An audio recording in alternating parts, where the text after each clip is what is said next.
Hey everyone, Scott here from Remax East Coast Elite Realty. For this episode of Hometown Proud, we are once again just outside the Harvey rural community, but this is something we just have to show you. We are down here on Route 102 in Kingsclear. If you've ever driven out through here, west of Fredericton, you've surely seen this sign up here, and you've surely seen this massive empire up here.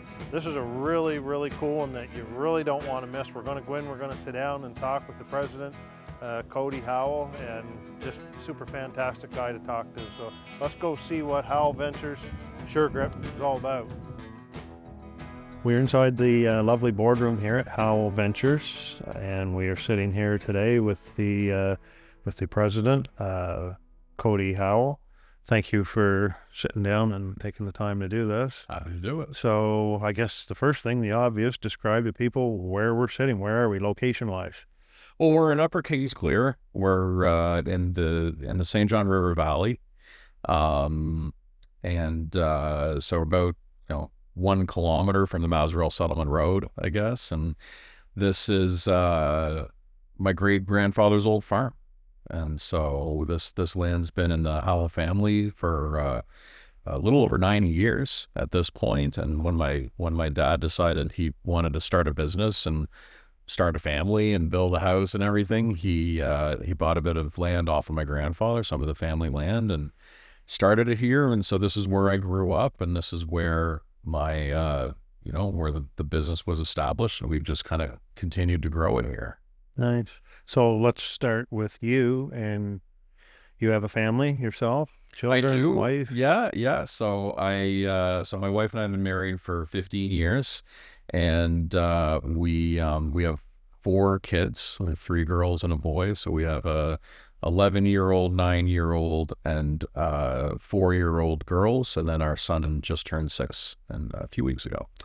And so I was talking to you about this on the way up the stairs, that it's something you don't hear very often anymore, and something I think is kind of unique about myself, that my children are actually the 5th generation of Howells to live on this land. Because my great grandfather moved here in I believe 1930, and it might have been 32, but it was right around then.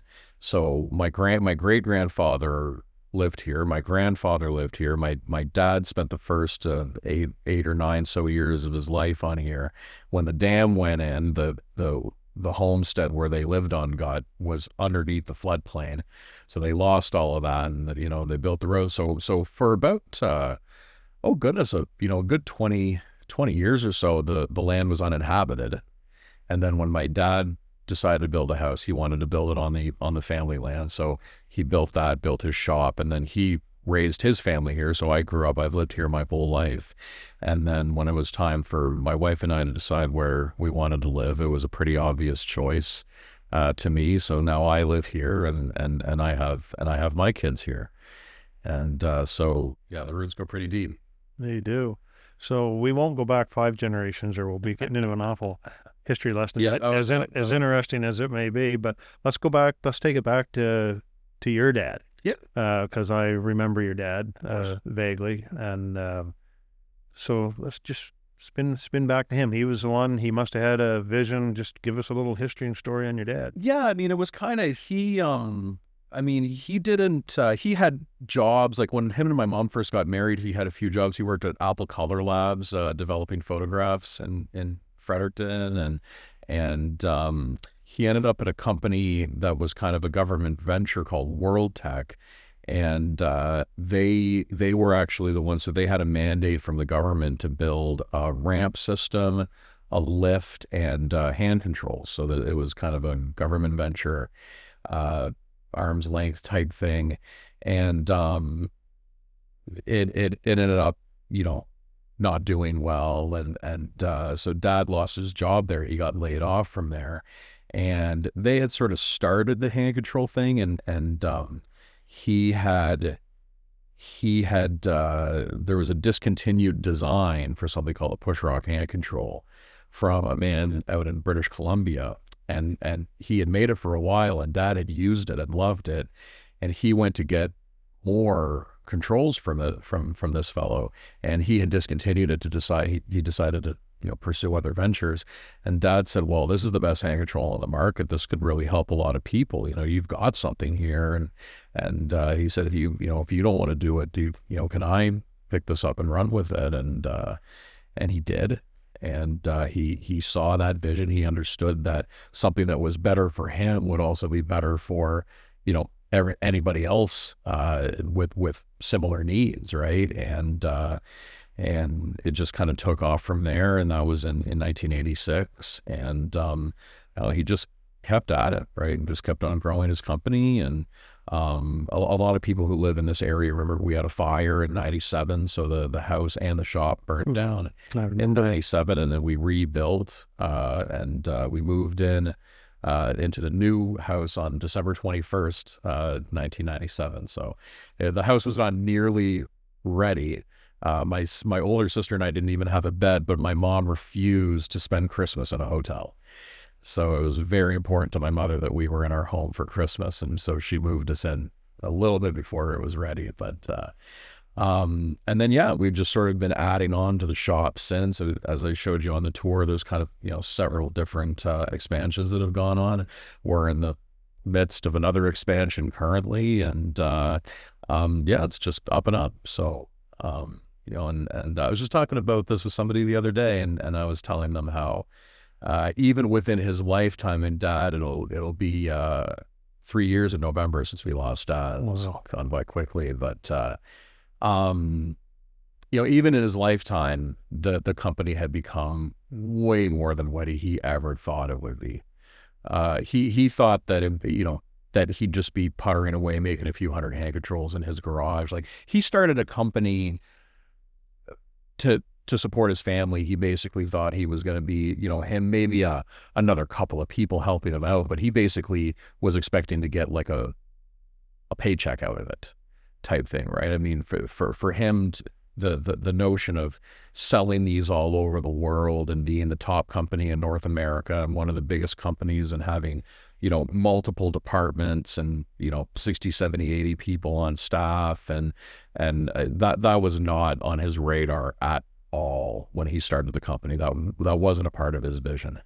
But he just kept at it and kept growing and taking advantage of the opportunity that were presented to him. And this is where it ended up. And he left me a really amazing organization, and I'm doing my best to, honor the legacy that he left for me while pushing us into the future. And it's not always the most straightforward thing in the world, but so far I'm pretty happy with the results. That's right. So for those that don't know, and I'm sure people are figuring it out as they're watching this interview, but there was an obvious need for your dad to do this. Your dad was had an vision from this because of his own needs, right? I mean, there were other hand controls and driving aids and stuff. Like, he didn't invent. I mean, the hand controls and driving aids were really basically invented in England after the Second World War, because you had tens of thousands, hundreds of thousands of injured vets that wanted to participate in society. They wanted to go back to their farms. They wanted to have careers, and they want, and they needed to get around. And that's kind of where the whole driving aids industry came from, was post-war England, but it picked up almost simultaneously over here in North America and the States and Canada. So, hand controls had been around for 30, 40 years at least before Dad got into it. But nothing that he had seen he was really happy with. So it's definitely a story of somebody having a better mousetrap, right? And the type of hand controls that he brought onto the market in 1986, I mean, obviously in 1986, nobody had ever heard of them. And, by 30 years later, they were the top selling hand control in North America. So he was right in his assessment of the market. He saw the market and said, there's a lot of people here who aren't really being properly served. These products work, but they don't work well. People can get around, but they're not happy with their driving experience. And I think that I can change that. And he did, and he ultimately, I think the proof, as they say, the proof is in the pudding. and our success is a testament to his vision, ultimately being correct. Amazing. It's a spectacular place. It's far more massive than I ever could have imagined. So, um, it's going to be hard to keep this condensed. I think there's so much going through my head, I guess. But for those watching, just to try to be educational to people, what is we're talking hand grips, hand controls, and whatnot, but that's the bulk of your. Yeah, that's still the core of our business. And I mean, the best way that I can explain it to people is basically, if you need, if for some reason you cannot drive your vehicle because the factory controls are not suitable for you, we have products that modify the vehicle to allow you to drive. So that's really our core business. Is if you need if you need a vehicle modified to drive, then that's where we come in. And then so that doesn't encapsulate. I mean, the vehicle, the automobility business more broadly, there's other companies that do other things, right? Like we have nothing to do with people getting in and out of the vehicle, right? Ingress, egress, we don't do anything related to that. We don't do anything related to seating. We don't do anything related to securement. For us, it's like once you're in the vehicle and you're secured and you're ready to drive and you need to start driving, that's when we enter the equation. Very, very neat. Yeah. So I'm bouncing around here a little bit, just stuff popping randomly here, but the business has been, expanding and growing. How many employees are you running there? We have, I believe we have 75 as we sit here, maybe 74. But yeah, it's right now I think 75 is a pretty good number. So obviously employing a lot of local people, pretty strong factor in that. Yeah, I would say there's probably about half of our staff that live out here rurally between, and then I say that is pretty broadly encompassing, right? I mean, that would include Keswick, Kingsclear, Harvey, Lake George, Nakawik. Like once you get out, we have some people in Nakawik. We've got one of our guys in the shop lives in Temperance Vale, so I say rurally is basically everything on this side of Fredericton. Mm-hmm. And then the other half of our staff, I would say, are in town and commute in from the city.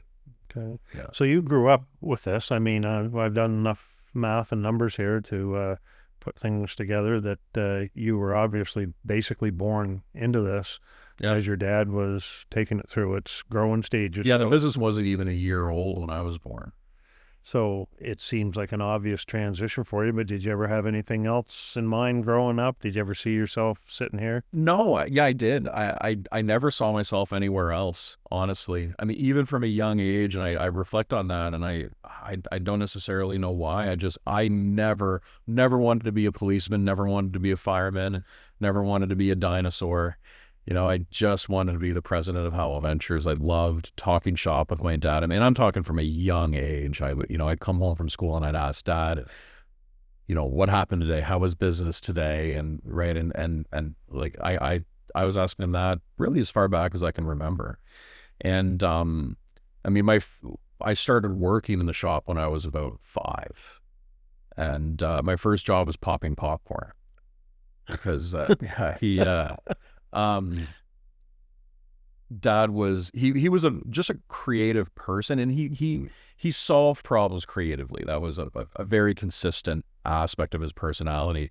And so he was looking for a material to pack in with his hand controls, right? Like, because you can't just put the hand controls in a box and let them flop around in the box.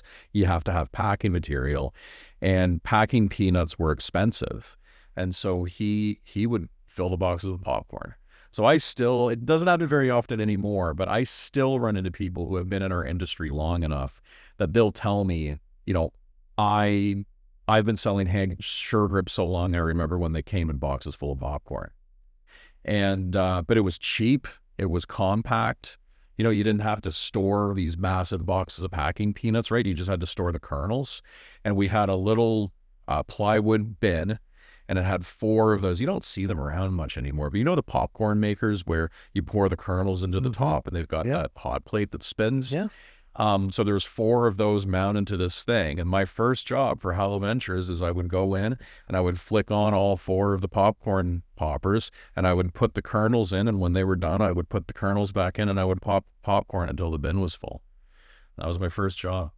You got to snack a little on the side, maybe? Oh, maybe. I mean, I was 5, you know, how could you resist? So I don't know if I missed this or not, but when we introduced here at Howell Ventures, Sure Grip. So Sure Grip's the branded name for you. Yeah, it's our DVA. It's everybody in our industry would know us as Sure Grip, and not, you know, everybody probably knows that the real company name is Howell Ventures Limited, but we don't, it's not really something that we're known by, I guess. Yeah, I never even really thought of it. I mean, for the thousands and thousands of times that I've driven by, and when I was given our great videographer here the directions here and the names, I'm thinking, well, it's, you know, the signs out there, it's Howell Ventures. No, wait, it's Sure Grip. Yeah, it does say both, right, admittedly, on the it side. does, but anybody knows where it is if they drive by here. Anybody that's come out the 102 from Fredericton heading west, it's not too hard to miss this spot. So hard to miss. It's pretty incredible. So yeah. So on the tour there, I guess one thing you'd mentioned too was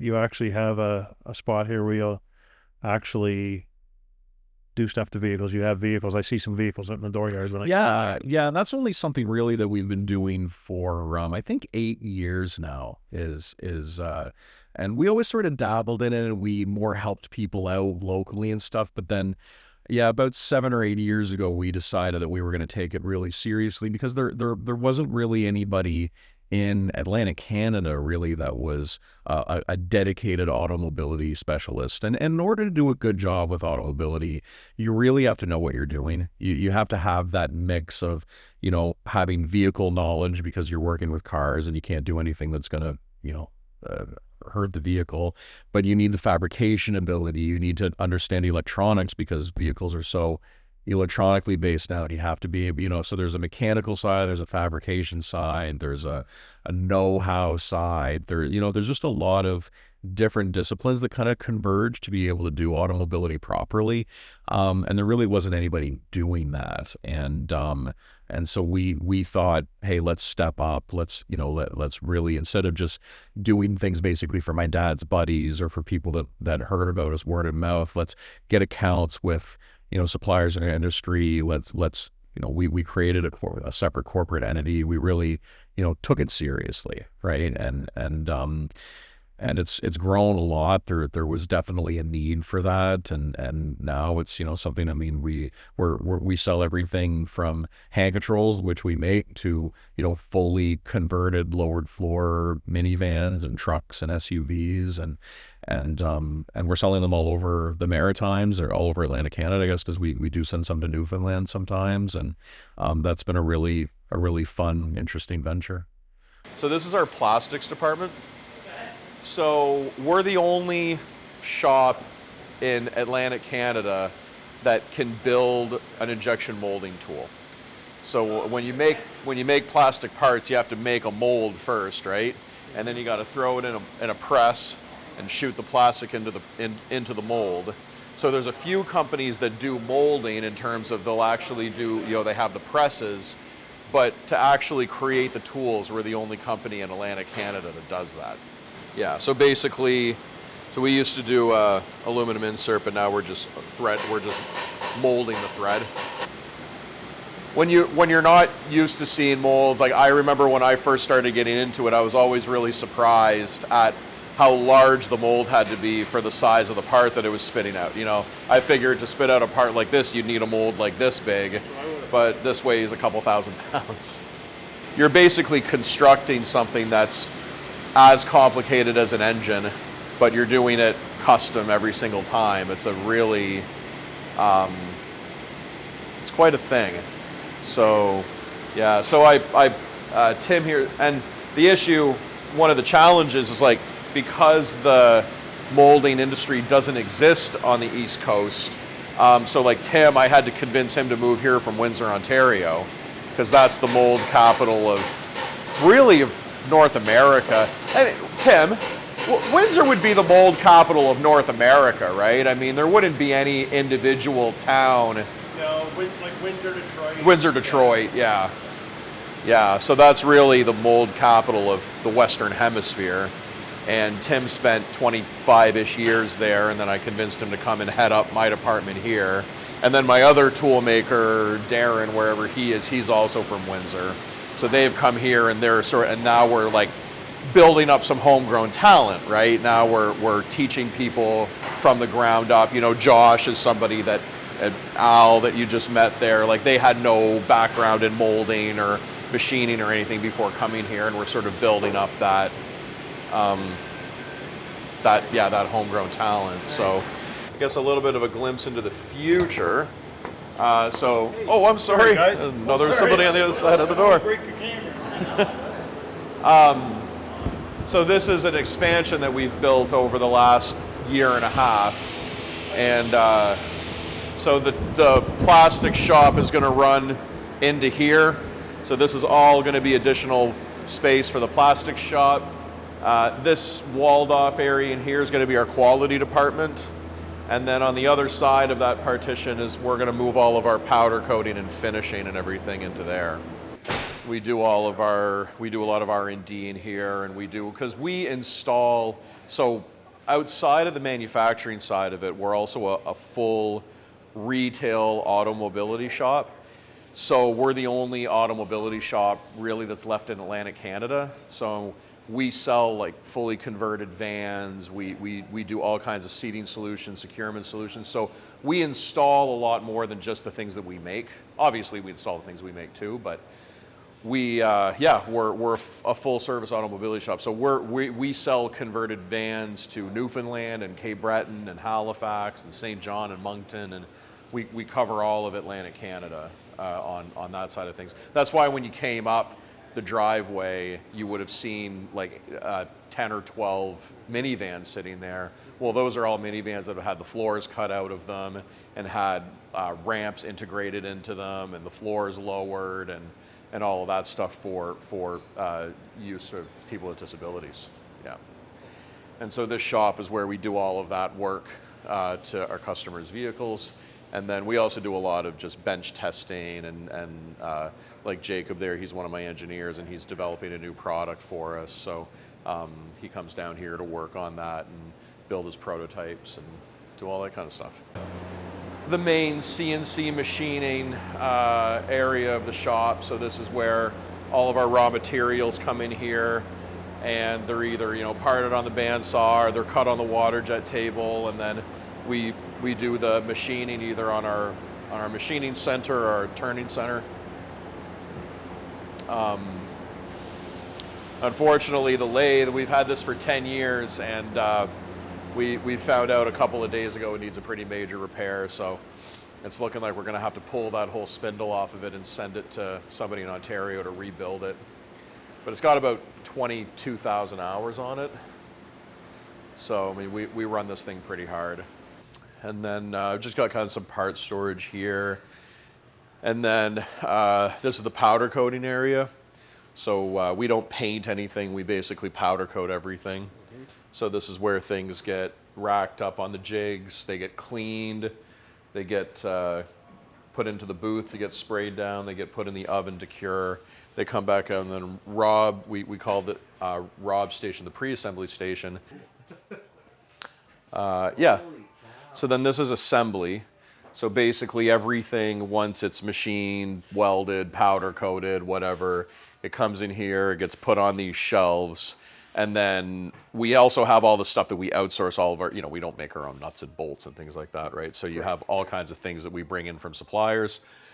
It all ends up here, and then it comes over to these stations, and then depending on what we're making, so like John's in the middle of making, a bunch of hand controls, and then they end up on the table, they get bagged up, they go through that pass-through window, and then that goes into shipping.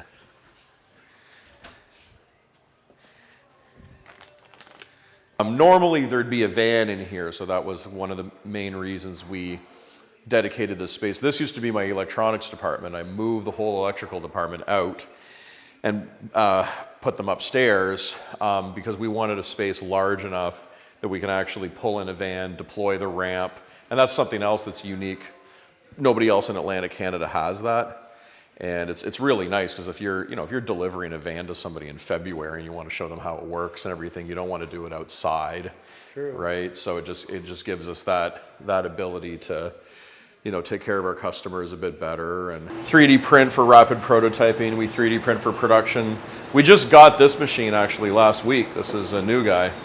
It's our new Bamboo Lab printer. A pretty cool unit. This is all the materials you can do on it. It's their little material swatch. But yeah, so right now it's printing an enclosure for a circuit board.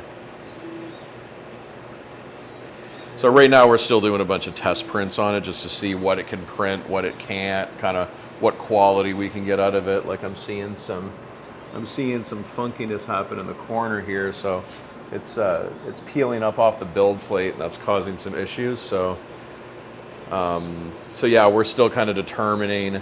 We've had this printer for several years, probably 7 years now. So we're still kind of determining what do we keep, because that printer is newer. We can actually use a lot of different material, a much larger variety of materials on it.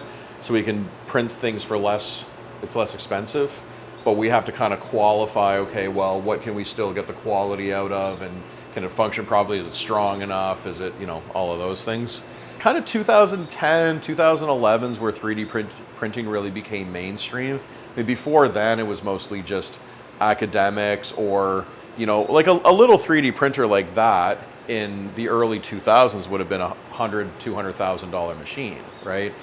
And there were some patents that expired, and there was some, companies that came on the scene that figured out how to do things better, and all of a sudden it became attainable for smaller companies or semi-professional people to get into 3D printing. So we invested in it because we get a lot of requests for custom solutions for people, different handles or different sort of mechanisms and things like that. And it's a lot of times it's very impractical to machine, and so making it out of plastic, being able to 3D print it just blew the doors open for our ability to develop product, to sell lower volume things that aren't really scalable, and bring solutions that were more tailored to people, that worked for them better, that made them, better, safer, happier drivers.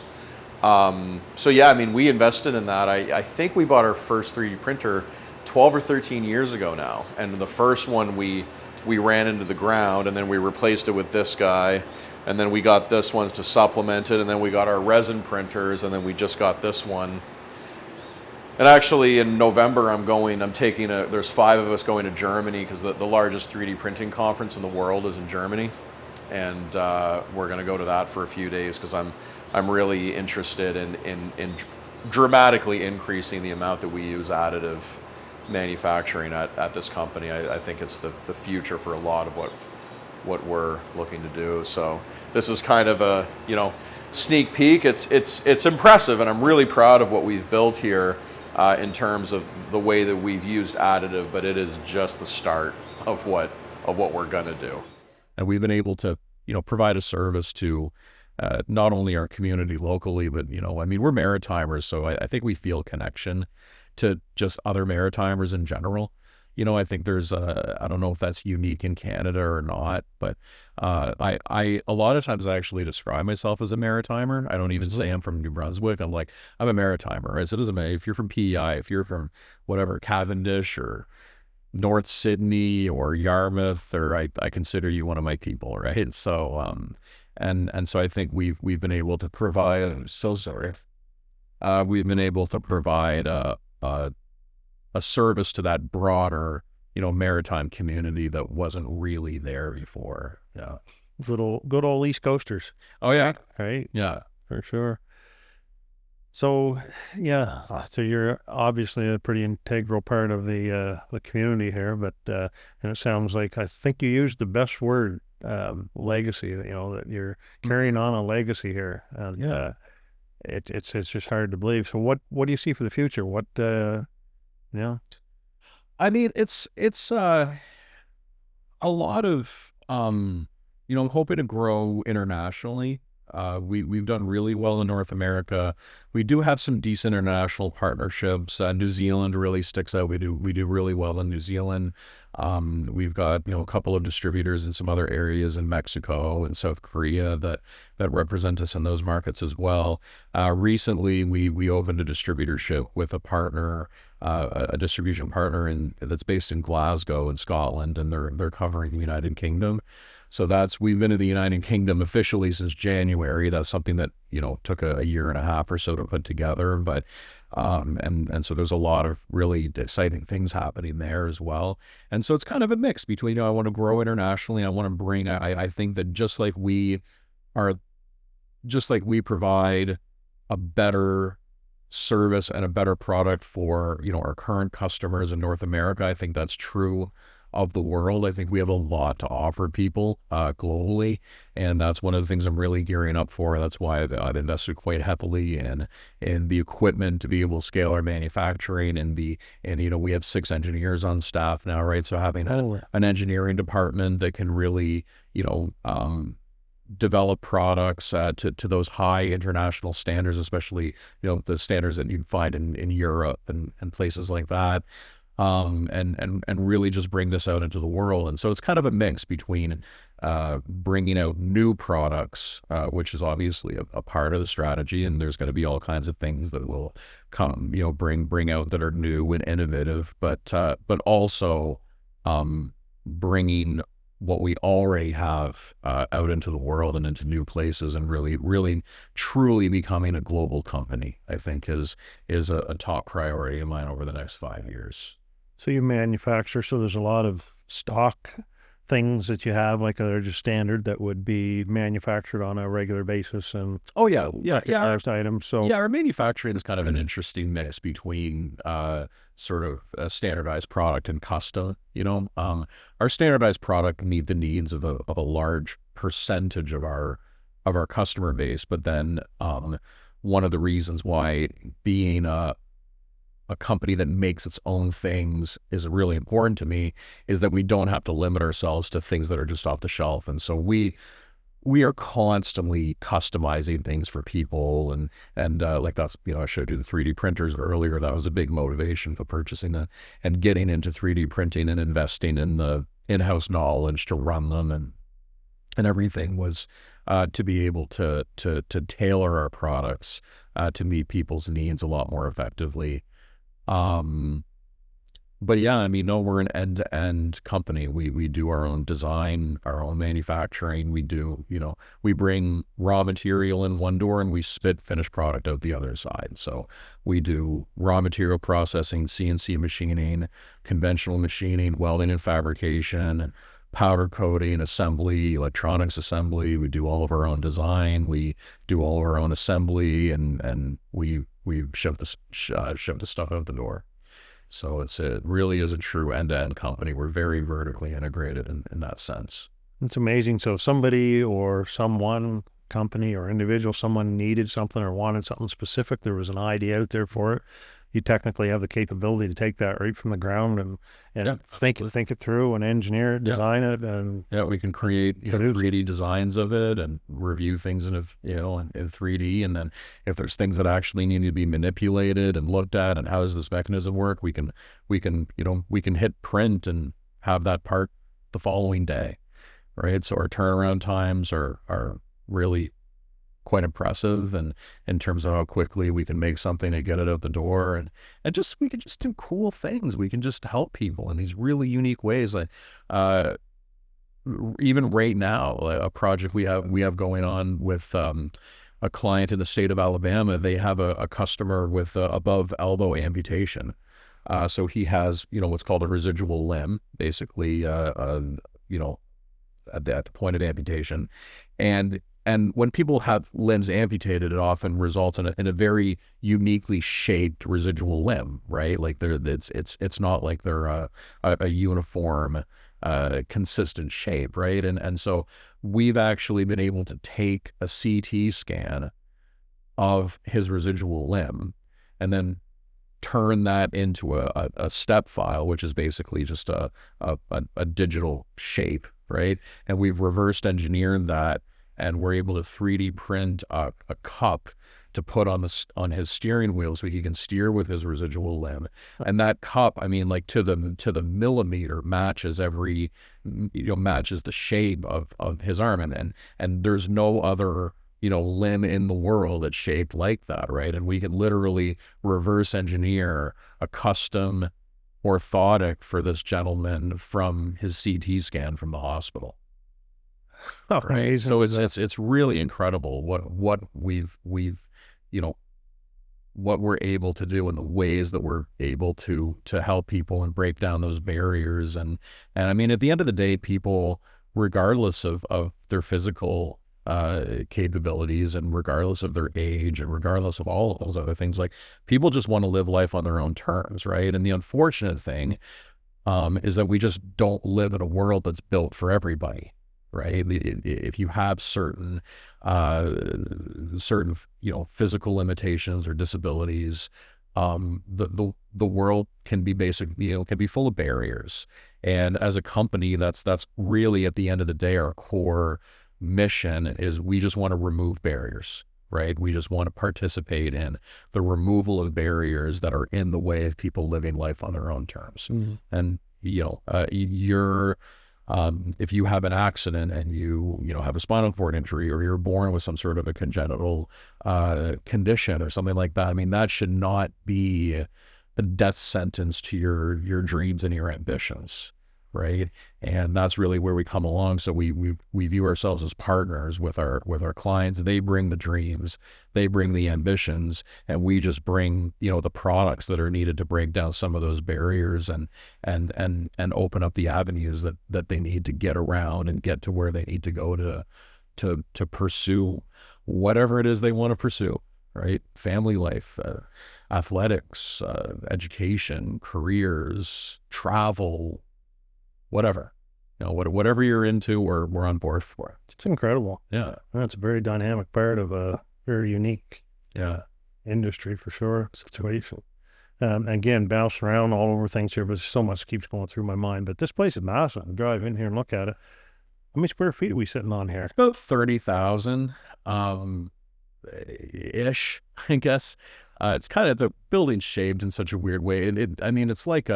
It's like some demented child got a Lego set and just started throwing stuff together. It's obviously not like any other building that you'll ever see, but it also is multi-purposed in the sense that there's also some residences included in that, right? So I mean, the front section of the house that's closest to the highway is where my mom lives, and that's where I grew up after the fire. I mean, that's where the house was before the fire too, but that's where I grew up, and then, the main building here, the third floor, I mean, everything basically above the second floor is all personal, right?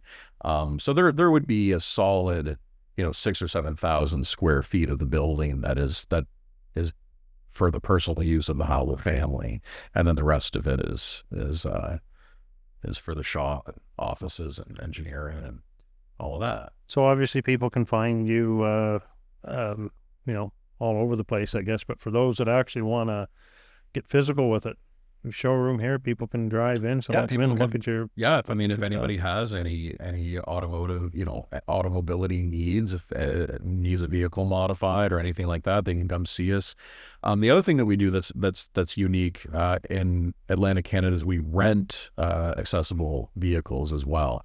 And that's something we only started doing about 3 years ago, but that's been, again, a really nice service to the community, because there's all kinds of people that, maybe they have a parent that's in a care home that's wheelchair bound, and they want to bring them to a family reunion or a hockey game or a graduation or something, and they don't really have the ability to move around. You can just rent an accessible vehicle from us for a day, bring your loved one to wherever they need to go, and then bring it back. So you don't have to, buy a van from us if it's not something that you don't need on a regular basis. So that's another unique thing that we do, and something that we feel serves our community really well. Mm-hmm. And something else, I guess, that I found quite amazing. This isn't a 9-to-5 business. You've got stuff running here around the clock.